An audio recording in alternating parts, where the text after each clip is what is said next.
सिलेंडरच्या दरात वाढ, पुण्यातील महिलांची नाराजी बघायला मिळते। घरगुती गॅस सिलेंडरच्या दरात वाढ झाली आहे, त्यानंतर पुण्यातील महिलांकडून नाराजी व्यक्त करण्यात आली आहे। घरगुती गॅस सिलेंडरची दरवाढ आम्हाला न परवडणारी आहे, त्यामुळे आर्थिक गणित बिघडली आहे, अशी प्रतिक्रिया महिलांनी दिलेली आहे। पाहूया।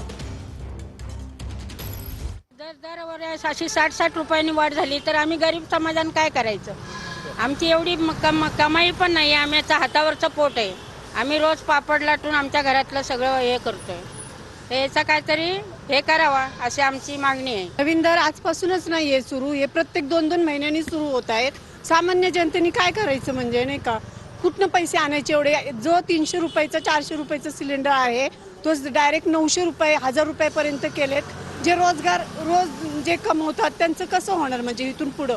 आम्ही काय करून खाणारी माणसं आहोत, आम्ही पापड लाटतो, मी सगळं आम्ही माझं तर स्वतःच माझ्यावरतीच आहे। मग हे प्रत्येक ह्याच्यात भाव वाढलेले आहेत। आता गॅसचे सिलेंडर 60 रुपये वाढले तरी आम्हाला एक वेळेची भाजी तरी होते ना, मग वाढलं कमी झालं।